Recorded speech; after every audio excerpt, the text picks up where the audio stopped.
Pat Benson, sneaker reporter for Sports Illustrated, and he wrote an article today and had to do with Steph Curry and Under Armour have broken up. Kind of surprising this late in his career. Pat joins us now on the program. If you were, let's say, going into whatever sport and you could pick a shoe company right now, who would you pick? Hey, Dan, thanks for having me. It would depend on the sport, honestly. I think the easy answer would be Nike because they're top dog in America, but it would certainly depend on the sport. Okay, explain what happened here with Steph Curry, that the timing is kind of odd, I guess, from the standpoint of later in his career, he's not going to be wire to wire here or close to it with Under Armour. How come? The timing is incredibly odd. Just 2 years ago, Under Armour launched I'm sorry, 5 years ago, Under Armour launched Curry brand. And then in 2023, they signed a long-term deal, which had the potential to be a lifetime contract. So we're 2 years into what could have been a lifetime contract, but Under Armour's undergoing major restructuring, and that included spinning off Curry brand. So Curry brand is independent. Stephen Curry and his sneaker company are now sneaker free agents. They'll be looking for a new home. I don't even know what they look like, and I don't know if Under Armour has other basketball shoes. Did his shoes catch on? Mixed results, mixed results. So this is the latest shoe he's wearing right now, the Oh, Curry Series okay. 7. We're still waiting on the Curry 13, which will be his final signature shoe as part of a collaboration with Under Armour. I think they started off strong, but I don't know if they ever really recovered from a viral moment during the 2016 NBA Finals. His brother Seth wore these low top Curry 2 lows. And it was one of the first real moments, I want to say, on Twitter where it was like a sneaker viral moment. And I'm not sure if they ever recovered it, but the Wow. signature line certainly had its highlight moments and solid performance technology. And it's honestly a little sad to see it come to an end like this. Can we clear up the whole Nike, situation where he has the meeting with Nike, and I don't know what year it was. I did ask Steph about this, and did somebody mispronounce his name, and was that enough for him to decide to go elsewhere? What is fact? What is fiction here, Pat? I think we're only going to know from the people in that room, but Stefan started his career with Nike, played his first 4 seasons, and then his first contract came to an end in 2013. And first pitch was with Nico Harrison, who was at the time a executive for Nike. He had worked with Kobe Bryant and all these other big shots in the NBA.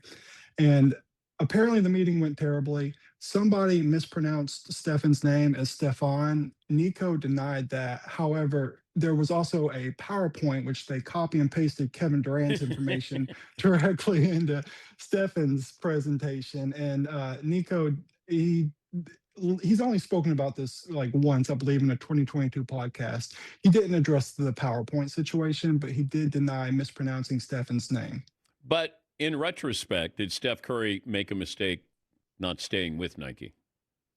It's hard to say that because it was a perfect 1-2 punch. You had the failed Nike meeting, and then Under Armour came in and offered way more money. Okay. Under Armour offered $4 million to Nike's $2.5 million, plus a signature shoe deal. Keep in mind, Stephen Curry wasn't Stephen Curry at that time. There were no major awards, no championships, and he was battling ankle injuries. So it was a major investment, a major gamble by Under Armour, and it paid off in the short term. But here we are more than a decade later, and maybe it didn't pay off in the long term.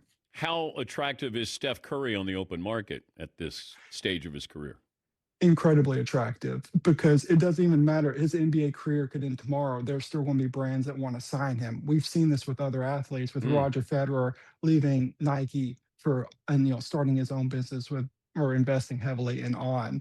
So even if Deion Sanders went from Nike, Under Armour, Nike. So even after Stefan's done playing basketball, he's going to be one of the biggest names in the footwear industry. So he could take Curry brand. He could find some investors. He's in San Francisco. I'm sure there's plenty of tech money out there that could invest in his company, or he could partner with an existing brand.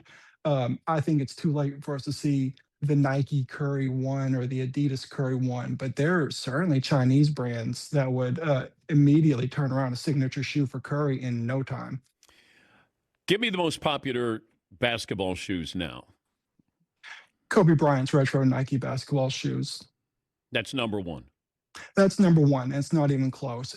For current active players, it's an exciting season. There are three real big players you need to watch: Anthony Edwards with Adidas, Shea Gilgeous-Alexander with Converse, John Morant with Nike. Those are the three that you really want to watch this season. They're really battling it out. And with the holiday season shaping up, lots of jockeying, lots of marketing. It's really been fun to watch for us sneaker nerds. But you got Sabrina Ionescu. Her shoe model is very popular. Is Caitlin Clark in that stratosphere? Sabrina's been an absolute trailblazer. Her shoe has transcended women's basketball, and it's the first women's shoe that has been popular for men to wear. And that led to Asia Wilson's first signature shoe being a smash hit. Caitlin Clark's first signature shoe does not come out until 2026. In the meantime, she's getting player exclusive colorways from Kobe Bryant's Nike line, Mm. which in itself is a high honor. But yeah, next year the Caitlin Clark's first signature Nike basketball shoe is going to be massive. So that's going to be something really exciting to follow in 2026. Does Michael Jordan's estate get paid when Michael Jordan's gone? Yes, absolutely. So forever? Yeah, I mean, I'm not entirely sure with like the intricacies of his contract, but absolutely, like he there are royalties, and Jordan Brand is deeply tied to Nike. So yeah, that's going to go on forever as long as the sun continues to rise each day. Jordans will sell, and the Michael Jordan's estate will make money. What's the worst shoe? What's the worst shoe? Like the That's a biggest great. failure? Oh goodness. Well, you know what? Instead of naming an active player, let's look back at Kobe Bryant's third signature shoe with Adidas that was never released. Following the 2002 NBA Finals, Kobe Bryant traveled to Germany and had an acrimonious breakup with the company. Bought his way out of the company and said, "You know what? Y'all keep that third shoe, and I'm going to just be a sneaker free agent for the following season." And I think he wore over 100 different shoes, flirted with Reebok, Jordan Brand, but at the end of the day, it was Nike, and that turned out to make history. Do you have that shoe?